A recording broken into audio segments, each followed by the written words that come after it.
So today we have another practitioner speaking this week, Jennifer Emery from CMS Cameron McKenna. Jenny is the Director of Strategy and Integration at CMS, and I believe she's previously worked as a solicitor at Linklaters and Hogan Lovells.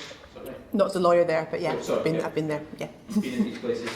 Interestingly, Jenny then made the decision to specialise in the business side of law firms, focusing particularly on strategy, talent management, change management and M&A. And for the past 5 years before taking up her current role, Jenny was CMA's Director of People, and now as Director of Strategy and Integration, she's charged with leading the integration of the City of London's first ever three-way law firm merger between CMS, Nabarro and Elsewhere, which of course is what Jenny's here to talk to us about today. Hence the title of Jenny's seminar, Creating a New City Powerhouse, London's First Tri-Partite Legal Merger. So I will hand over to Jenny. Thank you. Good afternoon, everyone. Thank you all for having me. This is slightly more formal than I was expecting. This, as far as possible, let's try and create a bit of a sense of this being a conversation. This is kind of my specialist topic at the moment. I am eating, sleeping and breathing if you're a geek like me, what I think is the best job in the city at the moment of trying to work out how to merge 3 law firms into one.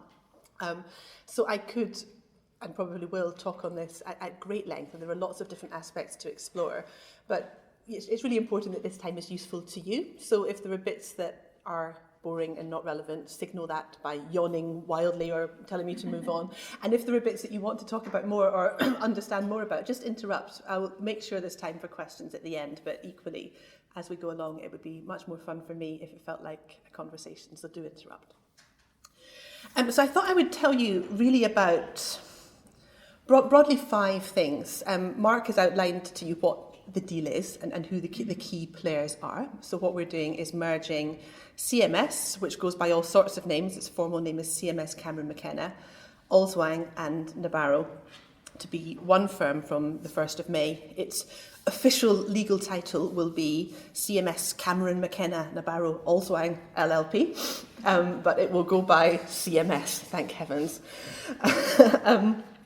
So that's what we're doing, but I thought I would start by just putting that in context a little bit and exploring what you know about the legal market, and specifically the legal market in the City of London currently, because that explains a lot about why we're doing what we're doing. Then talk to you a little bit about the particular rationale for this particular deal, and then explain to you a little bit about the transaction, because for the people in this room, I'm guessing that this transaction is interesting from a couple of perspectives. One being that it's about law firms, but the other one being that a merger by definition has lots of interesting law and stuff in it. So we'll talk a little bit about that. Talk to you a little bit about some of the commercial issues that we had to think about in working out how to stitch this thing together. And then in some ways, this sort of softer, slightly woolier bit of it, but for my money, the most interesting bit is how you then actually go about integrating. Once you've decided to merge 3 businesses, what are we actually doing to make sure that on the 1st of May, the lights come on and people can find their documents and send bills to clients and talk to one another and look up the information that they need and so on. So that's kind of the content. So I know you're on a couple of different courses. What do you know about what's happening in the legal market generally at the moment? What are some of the kind of the big themes that you're aware of, specifically in this city? Sorry? Commoditization. Yes. Of legal products. Yes. Yeah, that's a big one. What else? Technology.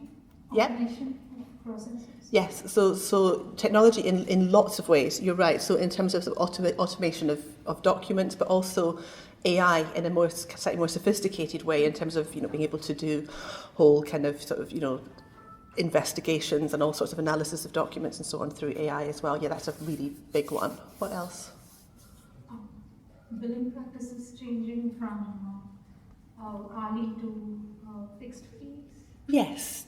So yeah, you're right. Lots of pressure on pricing, which is linked to everything you've just said, to the commoditisation, and clients being a bit more savvy about what they see as the value that a law firm is delivering and what they're prepared to pay for and what they're not prepared to pay for or will pay less for. That's right. Anything else? See what else I've got on my list. So consolidation was the first, AI and automation was the second. Some really interesting. Yeah, go on. Do you have something? Is that about competitive, like too many lawyers in the market?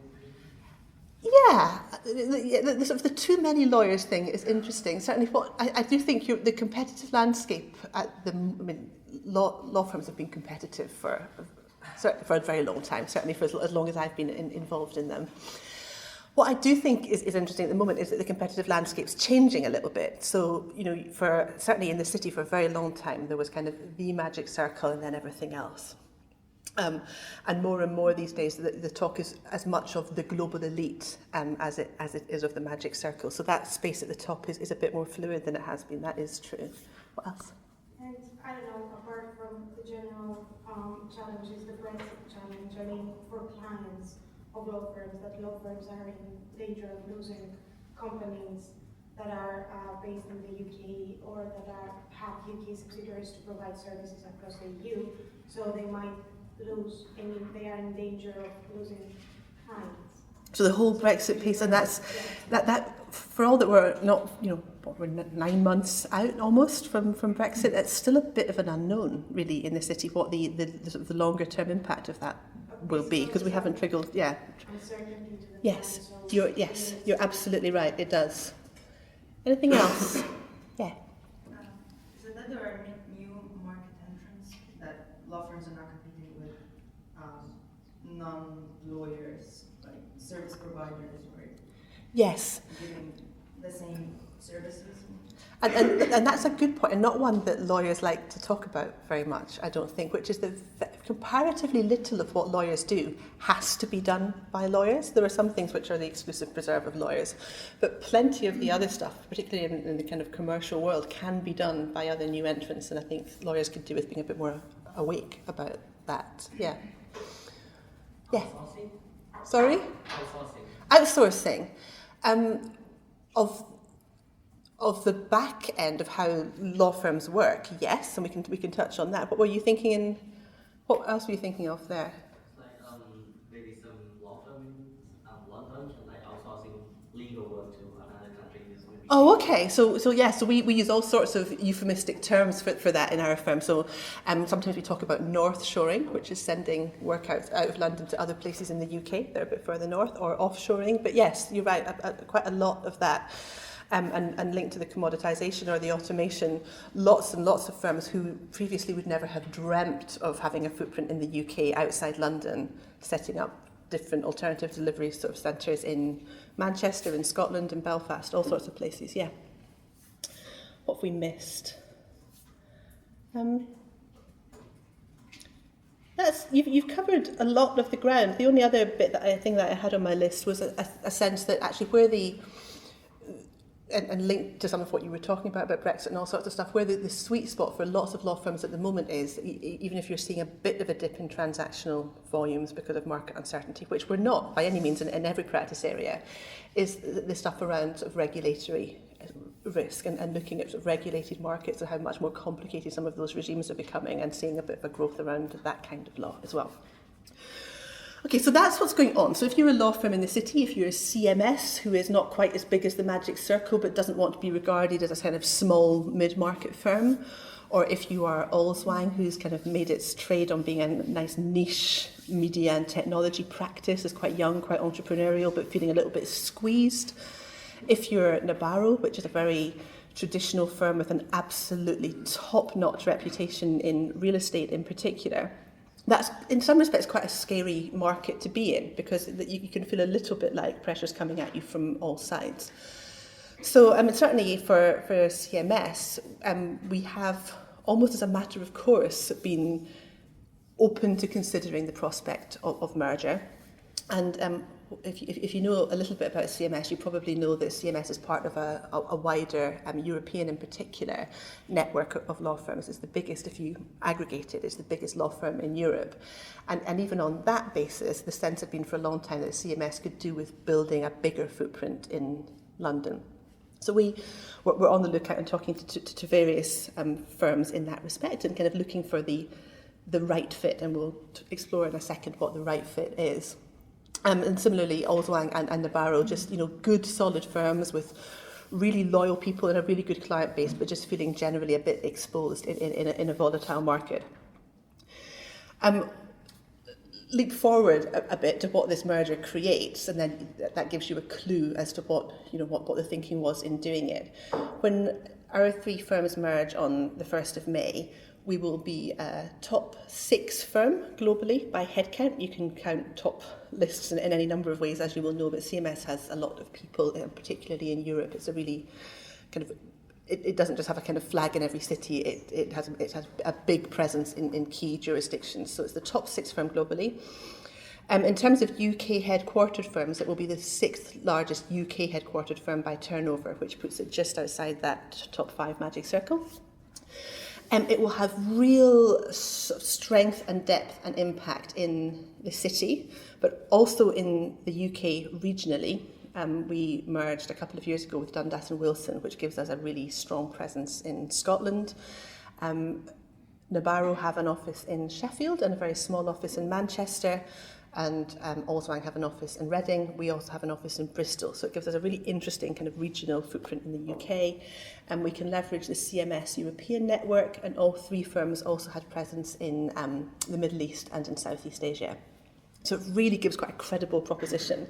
And the really obvious missing piece in all of that is the US. That, as you can imagine, is on everyone's mind, and there's all sorts of irons in the fire on that front. But in terms of courting any US partner, a really credible London presence and reach into Europe is absolutely critical. So it stitches that piece together. What differentiates the firm, I think, from the Magic Circle, where we were touching on this just a little bit at lunchtime, is, and we did this thing recently when we were talking about brand, where we pulled off generic words off all different law firm websites and asked our partners to guess which firm they were talking about, and nobody can even spot their own firm in amongst the waffle that lawyers used to talk about themselves. But there is in all three firms, what they have in common is quite a sector focus. So CMS was known, it remains known for its focus in the energy sector in particular, in aspects of financial services, in healthcare and in life sciences. Nabarro is known as a real estate firm, and as I say, Olswang is known in the kind of tech and media and comms space. And that gives a certain kind of mindset and orientation to how those lawyers do business and what kind of expertise and the approach that you bring to your clients. So for all that we all have expertise in different sectors, we all kind of do law in a similar way, and the kind of the atmosphere and the client experience feels similar. So the firm that we're building from the 1st of May will, I think, be quite differentiated by its client focus, its real quality, and its really deep sector expertise in those key sectors. So when we were talking about this to our partners and trying to sell the deal, this is a law firm, right? So we wrote this is the information memorandum. We wrote a really big document explaining why we should do this merger, and kind of two-thirds of this is appendices with facts and data, because a lawyer's appetite for that stuff is fairly insurmountable. But the front end is just really clearly making the case and giving a kind of evidence-based rationale for the deal. We said that there were 6 reasons to do this deal for all three firms. So this document, just as a drafting challenge, went to all partners in all three firms. So you have to think about the deal from all three perspectives, and the case is quite different for all three firms for merging, but together it tells a story, and this is the purpose of this document was to tell the story for the combined firm. So we said you should do this deal because you will have an unparalleled footprint in London and the UK in terms of the reach and the particular composition of practice and sector expertise. We said you will be uniquely positioned in Europe and internationally. You will be true market leaders in the core sectors that we're bringing together. You will have a really broad and deep client base in practice areas and sectors. So every one of those firms has real trophy clients. So you're just plucking a kind of household name at random. Olswang acts for Facebook. and it does a lot of its IP work, a lot of its commercial contract work, but it can't do all sorts of other work for the firm because it doesn't have the right scale and reach into international markets or any number of things that CMS can bring by virtue of its European network, or if they're doing a huge amount, not Facebook's a bad example in that sense, but if you augment that offering with a really credible real estate offering from the Barrow, suddenly you find that there's all sorts of opportunities opening up to do different work for existing clients. And that was a really attractive part of the deal for lots of the partners and for the business. There's also this kind of hackneyed phrase of bench strength, which is that a common beef of the firms that are just underneath the magic circle is that they have these really good, really strong client relationships. And then when that kind of once-in-a-lifetime deal comes along, the client will go to a magic circle firm because partly because of reputation, because it's like you will never be kind of fired for hiring the best law firm, but also really because of just the sheer number of people that a big firm like that can throw at a transaction. And CMS struggled with that a bit, and the Barrow and Allswang really struggled with that. So a really big selling point for this transaction is just that it builds scale and our capacity to execute and deliver on those really big transactions for clients. Importantly, but we didn't ever and will never sort of lead on this as a reason to do a merger, there are some really big economies of scale to be realised by bringing three firms together. You do not need three law firms' infrastructures to deliver and support one big law firm. We did some really conservative modelling and demonstrated that there were really big savings on the table to be had, and that as a result would increase profitability if we took that cost out. And then in due course that obviously gives you a bit of an investment pot, so you can use that just for to make partners richer, or you can use it to invest and to increase your likelihood of being able to open in new markets or explore the US market or any number of things. So that was a really big part of the rationale for the deal, and it's one of the things we have to keep a closest eye on in all the decisions that we make around integration to make sure that we deliver on that. But Emery 101 would suggest that you never ever merge just to save some money. There has to be a really compelling commercial reason on top of that. And last but not least, and I think this is true in bucket loads, although just hard to prove, it's law firms that are doing things that have a momentum, right? If you do one thing, you're more likely to do something else, and that generates a bit of excitement and a bit of empowerment on the part of partners. It makes you more attractive to talent. So by kind of refusing to stay still and taking a good calculated risk and growing and developing your business, you bring more good your way. So that was the thinking. That's why it makes sense to do this. Thoughts on that? Questions? Ideas? Does that make sense? Does any of that surprise you? Yeah. I was just wondering, so one of the reasons is having a large number of lawyers to handle the transaction. But isn't there a downside to that? Basically, you have too many lawyers at the firm itself. Yes, and Isn't that a concern? It is a concern. Our view is that for the time being, well, there's all sorts of ways to answer that question. For any firm, whether it's merging or not, managing the size of its kind of fee-earning workforce and capacity is a key part of ensuring that it's healthy and profitable. And you always have to keep an eye on that. Utilisation of lawyers, which in some respects, as you say, is old-fashioned, given that we're not all wedded to the chargeable hour quite as much as we used to be in terms of how we price. But that's still a key metric. We, in doing this merger, are keeping all the fee earners. There's no fee earner headcount reduction planned at all.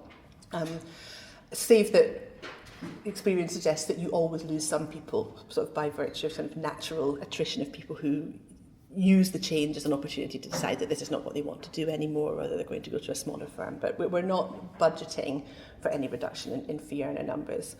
The main reason for that is that we don't expect to lose any income. So we don't think that there will be less work overall when you stick the three firms together than there is for each firm individually currently. In fact, we think there'll be more, because we think there are opportunities when you bring, as I said, clients together with new practice areas, or some really interesting kind of parts of the Venn diagram where the technology sector overlaps with the healthcare sector and suddenly you can do something that you couldn't do before. That's generative. So on the one hand, we model really conservatively and don't count on that, but our expectation is that there'll be growth as a result of the merger, not reduction. So we're keeping all fairness. So you're right, there's always a risk with having too many lawyers, but that's just to be managed as part of business as usual, really. Other thoughts at this point? In terms of a client-driven strategy, a number Yes. of the benefits Yes. directly affect clients Yes. and benefit clients. To what extent did you go out and have conversations, or did the three firms have conversations with clients to frame what you are now doing? We did, on sort of tentatively and on a pretty confidential basis because of just the sheer sensitivity of it. When we did the Dundas and Wilson merger, which is a slightly different example because Dundas and Wilson was very prominent in Scotland and CMS in London, and we could have that conversation more openly. We spoke, and we had a very, very overlapping client base. So of our respective top 10 clients in that scenario, 7 were in common. And so we went together and spoke to 5 of those clients in advance, got their views, and then used their views in the equivalent information memorandum document to our partners to say, clients think this is a really good idea. We tested the water much more tentatively around growth, a bigger footprint in London, international reach, and so on with the key clients of each firm, and got a positive response, and were able to reflect that in the case that we made. Yeah. I guess one of the challenges in the integrated firm will be, we've got bench strength now, so don't go to Yes, exactly. And how one's going to be able to convince the client that it is a safe and reliable decision to. Yes, and the feedback that we have a kind of quite a formal and embedded client feedback program anyway at CMS, and you talk to clients, and they always say, if you were a bit bigger, we would give you our bet the farm work. Yeah. It's the nature of that is it's almost impossible to kind of nail down or quantify until it actually happens. But you are right.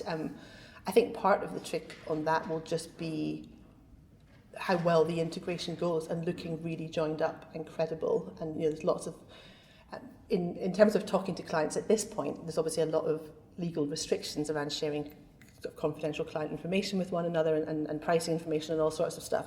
But you can go together to clients and talk about the relationship generally, and we've done lots of that, and you can go together to clients for future work and pitch together, and we've done a lot of that already.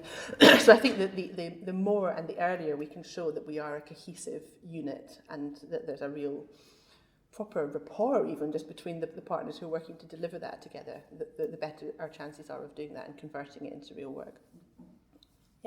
On the CMS side, did you find that the success of the Dundas merger made it easier to sell to? Yes, and there are upsides and downsides to that, because it definitely, and that point around momentum, that was a really, really good deal for the firm.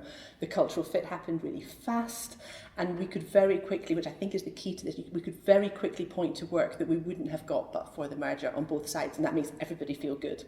You've really grown a client relationship or whatever. Which did mean, and the integration went well, and the savings we had promised were delivered, which meant that we have been on a bit of a crest of a wave. And so there was much more willingness in our firm to do another transaction.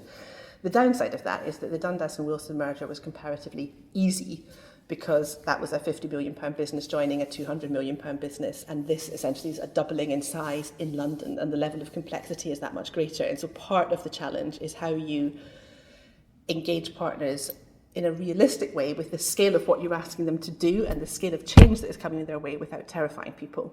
So for a while there was a bit of an, oh yeah, mergers are easy kind of vibe about the whole thing, and this is a different kettle of fish, and partners are kind of gradually realising that. Yeah. Sorry. It's okay. No, go on, it's good. Have you consider another options other than merger before you choose to merge each other? In terms of what other options for growth, or? Kind of the goals of the merger is expand client base, market leaders, and some kind of your unique position. So is there any options that you consider before choose to merge with each other? Yes, but very few of them are kind of binary or sort of mutually exclusive. I mean, in terms of, so first of all, taking the merger strategy as a route, we did consider other firms. So there's always that, as did the Barrow and Allswang. Everybody looks and talks to different people all of the time. And when we talk a little bit about the approach we took to the transaction, you will see how we work out who a good fit is. But there are always other things you can do.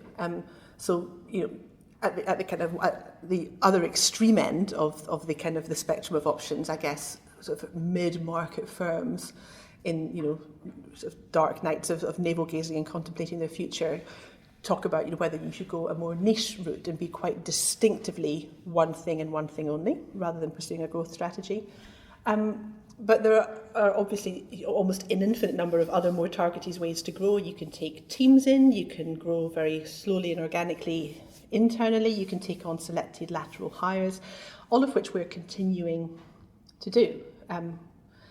Partly because the merger isn't a complete solution. So one example of that would be that we end up on the 1st of May quite underweight in banking, for example, because we have a banking practice which is about the right size, maybe slightly small for CMS. The Barrow really have very little by way of banking, and also I have virtually nothing except a really interesting and you know, really cool fintech practice around the financial technology, but they don't have much by way of banking, which means that when you combine the firm, banking looks a bit small. So we are actively thinking about what we do to grow banking. So you can pursue a number of different strategies at the same time, I think.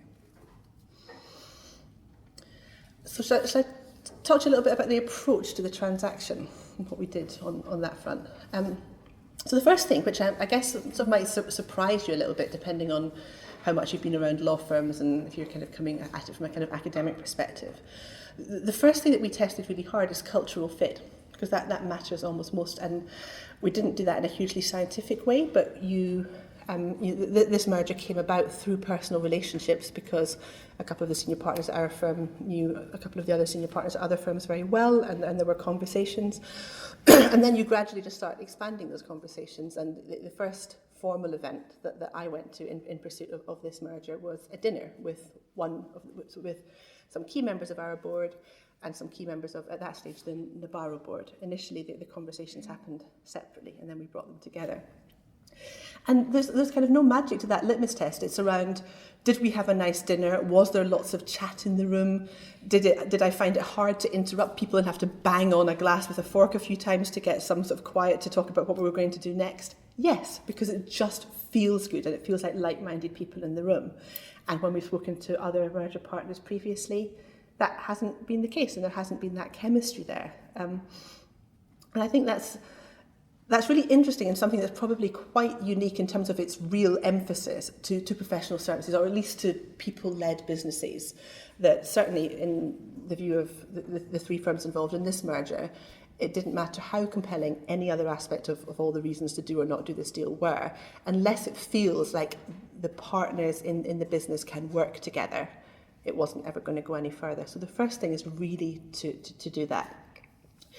And then what we did after that was just to begin introducing practice leaders, so the corporate people in CMS to the leaders of the corporate practice in the Barrow and Allswang, and have fairly, sort of, at that point, quite structured discussions. So the three of them in a room with me or with one of my colleagues, with some sort of headings on a piece of paper talking about, well, you tell us what sort of clients you work for, we'll tell you what kind of clients we work for, tell us what kind of work you do, tell us how you approach pricing, not necessarily sharing confidential information, tell us where you feel you're weak, how would you like to build, and all of that stuff, and just digging around to see if we think that there's a good, strong kind of business case, you know, in terms of client fit or sector compatibility and practice expertise and all sorts of things to make it make sense to progress with this.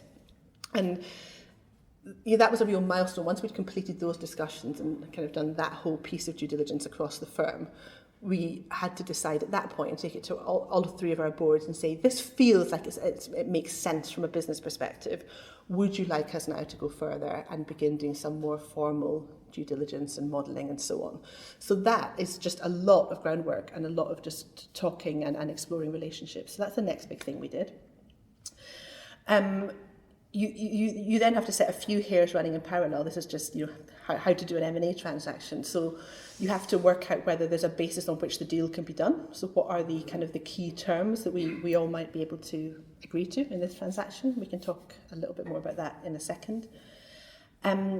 You do have to work out if you think there's a good, sound financial sort of economic case for doing this. Can you stitch these businesses together and ultimately create more than the sum of its parts? And the approach that we have always taken to that, as I said earlier, is to assume no revenue upside. You have to assume a reduction of revenue. We did in Dundas and Wilson, interestingly, we took a view that some of our revenue might dip because there were such disparities in pricing for some clients. On this merger, we didn't. We assumed no reduction in revenue, but no upside in revenue. And then we did a really kind of conservative, almost sort of worst case scenario planning around what the potential cost savings might be. And then you whack all that together and do various iterations of Excel spreadsheets and work out if you think it makes good financial sense. So we did that. And then you have to do proper due diligence. You have to do legal due diligence, you have to look at your risks. We had Deloitte doing proper kind of, financial due diligence for us. We looked at the tax position. There was a particular issue which Nabarro was famous for in the legal press around having quite a hefty pensions deficit, so we had to look quite hard at that and to work out, we had to think about whether we could find a commercial solution to that, but we also had to really kick the tires on it from a due diligence perspective and make sure we understood the nature of that risk. And then you crack on and you do a deal, so you write a merger agreement and you have the unenviable task of negotiating with lawyers about their own business with lots of other lawyers and try your best to kind of keep a commercial perspective on all of that. So we did that, and what the approach that we took to that was that we did the deal and agreed it, but then obviously all of, depending on the particular articles of a particular LLP, certainly for all of ours, obviously you need a pretty, not quite unanimous, but a pretty hefty majority partner vote for that. So you then have to take the proposition as written and as, in our case, signed up subject to vote to your partnership and ask them and sell it like Billio and then ask them to approve it for you. And what we did at that point, which is not necessarily the case in every law firm merger, is that we asked partners both to vote to approve and, in the case of Nabarro and Allswang, to sign an offer letter, but obliging them to join the combined firm on the 1st of May. And the reason that we did that is that one of the key risks, particularly if you're merging because you want particular jewels in the crown in terms of client relationships or practice groups, is that you can be in a situation where partners vote for the transaction and you decide to go ahead, but then you lose some really important people and some really important relationships in the period between signing and going live. So partly in order to mitigate that risk, and partly just, to be honest, as a kind of sort of stamp of confidence and a real desire to get the momentum going from as soon as possible after we announced, we did it this way and stitched people in. And as a result, so far, we're in February, we've got to get to May, we haven't lost anyone apart from one partner who has gone to be the European GC for Facebook, which we were more than happy to allow to happen. So that piece seems to be working quite well. And then we announced to the press, to our staff, and did a huge amount of communication from that point onwards. It actually leaked in the press, but it only leaked the day before we were ready to announce, and we had expected it to leak for about 3 months prior to that. So that felt a bit like a victory, albeit that it did leak. So that's kind of transactional piece. Should I sort of touch on what some of the sort of key commercial issues for us were? One obviously is price. Is any money going to cross the table between these three firms in any way to stitch this transaction together? In the event in our case, no. We did a huge complicated approach to all sorts of things. We looked at balance sheets, we did normalised profit analysis, we looked at capital, we looked at cash flow, we looked at the risk that we were taking on in the pensions deficit, and then basically concluded that it all came out in the wash, or rather what we actually did was dealt with it through how we have mapped people into the equity. This is one of the areas where I don't know how much to assume that you guys know or don't know.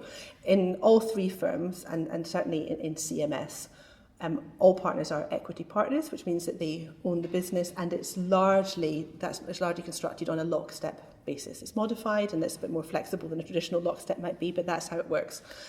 So what we had to do was just work out how many points does Allswang get in total, and then how are they going to aggregate that amongst their partners, ditto Nabarro, ditto CMS.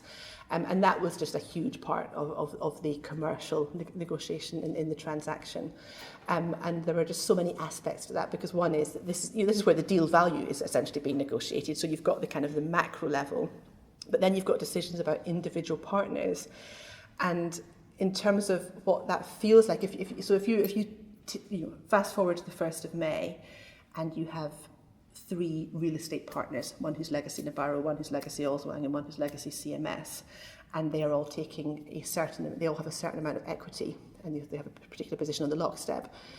Historically, the expectation is that to some extent your equity share speaks something to your financial contribution to the business and your performance. And so we had to work out how much we were able to sort of tolerate a sort of lack of parity in performance relative to the position on the lockstep in order to get the right kind of value distribution. And that's taken quite a bit of doing. And that's partly a maths problem, but much more than that, it's a cultural and buy-in and behavioural problem, and making sure that in terms of how we message our approach to progression, what partners can expect, what we expect of them in return in terms of their performance, that we've had to think really hard about that bit, because you're just bringing 3 different things together, essentially. So that bit took a lot of thinking through. As I said, the whole piece around liabilities, and particularly the pension deficit, was a key issue that we had to think through quite hard. Loads of stuff about governance and leadership. So how do you govern a firm which suddenly doubles in size overnight, and ensure that everybody feels like they have a voice and are represented? How do you deal with a cultural difference whereby at CMS we're a bit allergic to titles, so really only the leaders of the practice group have formal titles and everyone else is just a partner, and Allswang, who have head of everything. So they have head of gambling, head of music, head of sports, head of media, head of just everything, and that's a key part of their culture and something that they value. So we've had to kind of think both about sort of formal structures and how the whole thing hangs together, but also the subtler, more sort of people-focused thing around what people feel in terms of status and position and how much of a voice they have.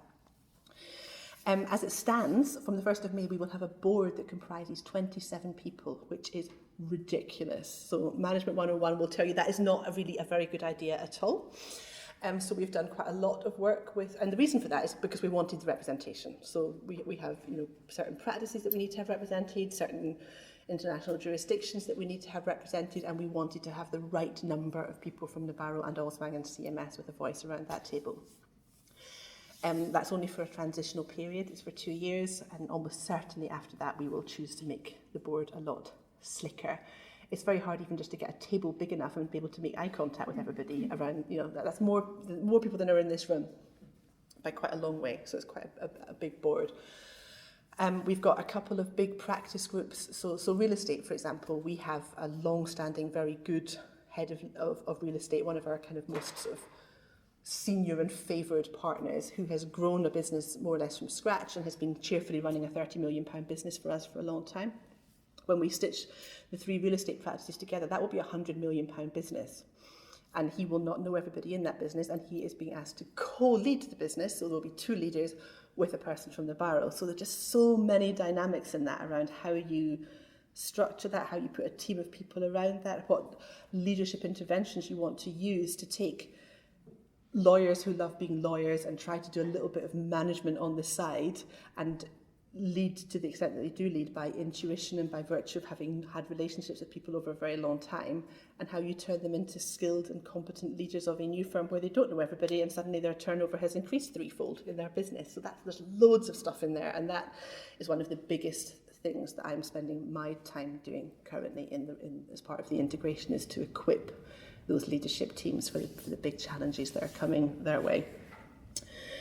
What else do we think about in terms of commercial issues? You have to work out where you want to be located. So we have a lovely, pretty new office in Cannon Street, in the city above Cannon Street Station. We were full there. We have floors 1, 2 and 3. Oldswang have a very nice office on High Holborn, and Nabarro have a very nice office on London Wall overlooking the Barbican. What is happening is that we have taken 2 further floors in Cannon Place, and all 3 firms from the 1st of May will be moving in together, which is a huge logistical challenge. You have to mix everybody up and fit out all sorts of floors.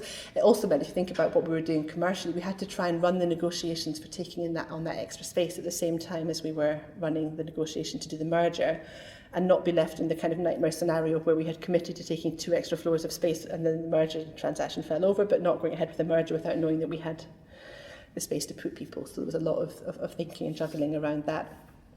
You then have to think about all sorts of things about your financial systems, your knowledge systems, and all that stuff. And then you have to work out what to do with all the people who support on the business support side.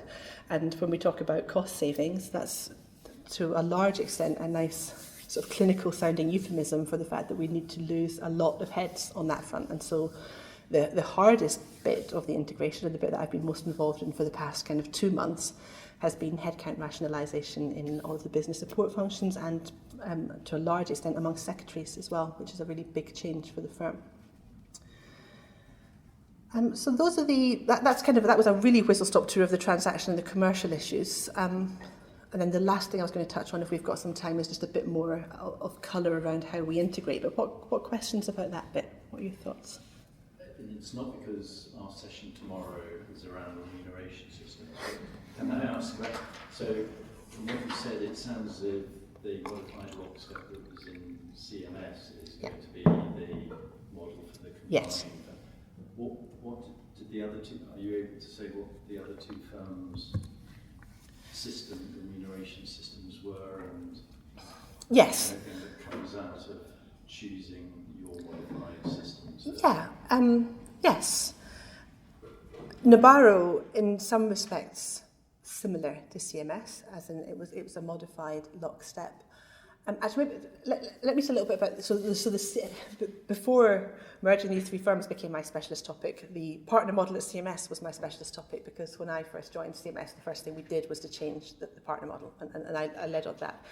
So partly the answer is that we have a fairly new and fairly fit-for-purpose model, because we only introduced it 4 years ago, and it works well because we deliberately designed the whole approach to the partner model to be aligned with the strategy of the firm, and to support what we were trying to do in business terms.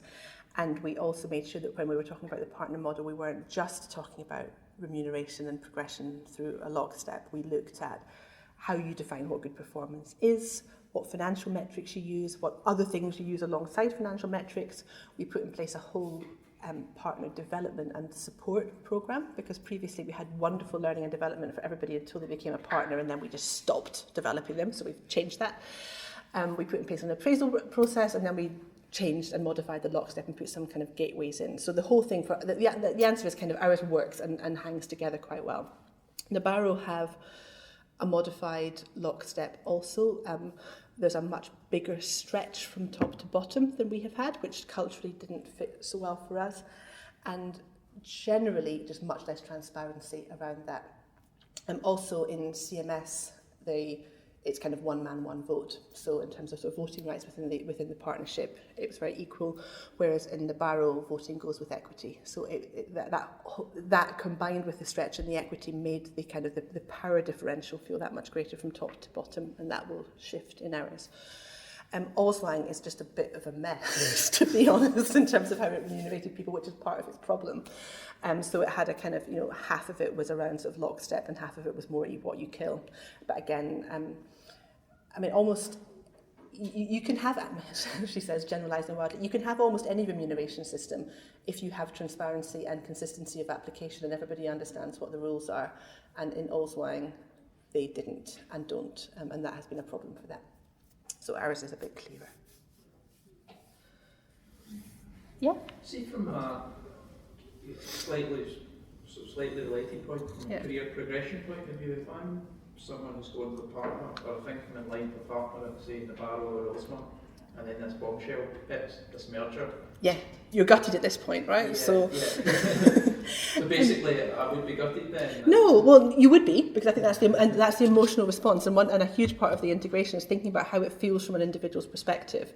You know, if you've been somewhere for 10 years and every partner knows you and you're on the run into partnership, and you feel that you're just, you know, quite a big fish in a small pond, there's a huge psychological shift with this. So it's a lot of what we've been trying to do.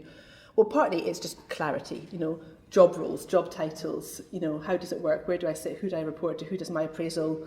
What are you going to measure me on? If I've been on this partner pipeline program in a Barrow, do I get to come across and join the CMS partner pipeline program?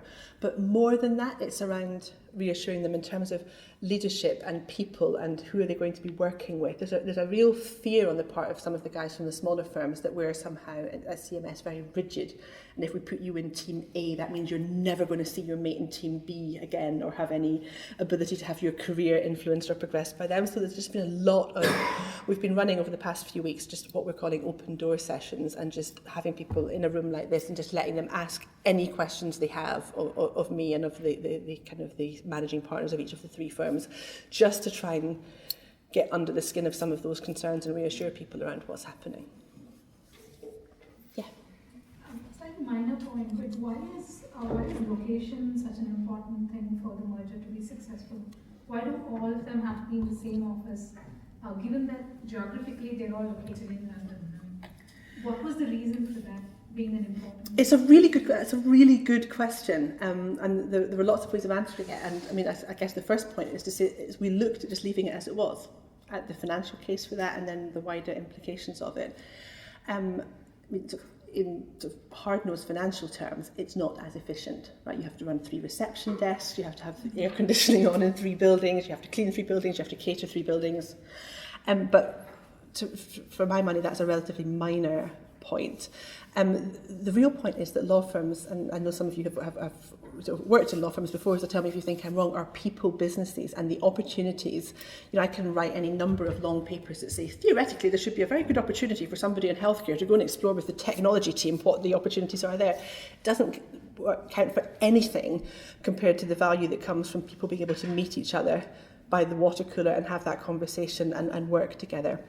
Even in the new building, the way we're fitting it out, it's all open plan, which is not new for CMS, but it is new for Nabarro, not new for Oswang. But we're in the rejig buildings of much bigger, kind of as big as this room, collaboration zones in sort of 2 areas of each floor, where the whole point is that people come and work together and meet and exchange ideas. And I just don't think you get that one firm feel, and I don't think you can sell the proposition as compellingly to clients if you are. I mean, certainly if we'd left each legacy firm in 3 separate buildings, we would never have felt like one firm. We could have split it all up and said, okay, real estate lives in London Wall and corporate lives in Holborn. But even then, you don't get the synergies and the cross-practice working in quite the same way. So I think sometimes, of course, you end up in a couple of different sites because you kind of have to. But if you have the opportunity to be together in a single location, I think it works much better. Yes? You talked about culture fit being the most important issue. And you sort of tested that by having all of the partners in a meeting, but how did you test that in terms of lower ranking lawyers? Because at the end of the day, I mean, partners are the heads of departments, but yeah, so no, you're right. So we tested it, not even with all partners. Just my first point was, do we think that this could run? Because do we think that we can have like-minded people in the room? And that's not at all scientific. That's just, as you say, the leaders having dinner together, right? And that bit worked. What we have done since, because it's really, really important, this cultural piece, is we have done a big cultural survey across all 3 firms. Which is designed not so much to say what culture would you like to have in the new firm, because that will have to evolve with time, but to say what is your culture like now. And that was run for us, but do you guys know the Moller Professional Services Group, which is based in Cambridge? So they do loads of work with professional services, and they've got a really sort of best-in-class diagnostic tool. So we used that, and we ran that across all 3 firms. And we just got the results on Friday, so I can't talk hugely sort of competently to it yet, and we just did a first cut, but that's a huge database of information, so we can look at how trainees feel in the 3 different firms, or how the people in the real estate practice feel, or how people in Scotland feel? Do they feel isolated from the merger? And then we can use that as information, partly to help us decide what kind of firm we want to build together, but partly just to help us navigate. We did a similar exercise on Dundas and Wilson, and just the tiniest things that they had a slightly more formal approach than CMS did. So they would, for a tiny example, they would always begin emails with a salutation. You know, dear Jenny, hope you've had a good day. How about we do this, this and this? Whereas at CMS it's much more, could you just do this, thanks. And that was perceived as very rude by Dundas and Wilson. So once you know that, you don't have to have an issue unnecessarily. Or Dundas and Wilson had a slightly more hierarchical approach. So there was a slightly greater deference on the part of more junior associates in terms of approaching partners than we had. And it's not that one's right and one's wrong. It's just really useful to know and understand one another, because then you can start to build some common ground. So the survey is the key, and one of the key things we'll be using over the next few weeks to begin sharing those results with people, explaining to them what is important at each of the different firms, and then we can start a conversation from there about what we would like to build as a new firm. A couple of questions about, again, how you built or are building excitement and enthusiasm amongst the associates. Yes. Particularly, I suppose, the more senior associates, those who obviously have a greater investment in careers with their current firms, and therefore perhaps more needing to be persuaded about the merits of the merger. I mean, the practical issues that come to mind are things like, you talked about all the time it took to map the partners onto equities. Presumably you've had to take salary and benefits provisions for the associates and they'd outrush them to the highest common denominator. Yes, exactly. That's what you do, but also just practical things like, when you make the move, and having done some moves in my time, they are traumatic things, even with one firm. Moving three firms together, mixing the teams up, mixing people, taking them away from offices next door to their friends and bunging them next door to someone they've never met. I mean, there's all sorts of really quite important things to get right in terms of getting buy-in and enthusiasm. I expect that's a massive challenge. That is indeed a massive challenge, and the sort of the practice side of the integration. You know, at the end of the day, there are all sorts of things that need to happen to stitch finance systems together, IT systems together. It's pretty binary, that stuff. You know, if you throw enough time and money at it, and we have, you know, and we just all work really hard, we'll switch the button on the 1st of May, and that will work, or it won't. But the chances are it will. With the stuff around, actually, you've got to bring people together and make them work together. My kind of ambition for that is bottomless, and you never finish having enough to do. And at the risk of sounding trite, the key to all of it is communication, but in a really kind of skillful way. So we've got myriad things. We've got buddy schemes. We've got, you know, first day gifts, including a voucher that you get free coffee if you take somebody from a different firm to coffee with you. We've got these lovely big murals on all the walls in Cannon Place, which we're redoing, which are maps of the world made of photographs. And we've had all three firms just send all their family snaps and things that matter to them in, so that when you arrive on the first day, somewhere in the map of the world there will be your photograph. There's endless stuff like that going on. But the reason I say it needs to be skilled is that that's fine, but if what suddenly happens is that the firm is, yes, but you still haven't told me what I'm being paid on the 1st of May, and I still don't know what my job title is, and have all my chances of partnership gone up in smoke, all of that stuff's wasted. So you've got to kind of bring the right information online at the right time. There's proper neuroscience around this. It's about just playing away uncertainty. If there's stuff we don't know, but people want to know, just saying, we don't know yet, we will tell you by the end of March, is helping hugely with people. So just constantly giving people information, being close to them. The reason we're having these open door sessions first is largely just to listen to concerns, and then once we've got a better sense of what the key themes are, we can then go back in a more structured way and have sort of more taught sessions like this around particular topics for people. But first of all, we just have to hear what people are saying. But yeah, that's the hardest bit of all. We've got to go. Signify yes. Our time's at an end, but that was absolutely fascinating, Jenny. And, thank you. I hope it was useful. You might get to time for a very quick question. Yeah, after, go on. But Yeah. I'm aware you've got a taxi. I have got a taxi. Yeah. Yes. But if you could just show an appreciation to Jenny for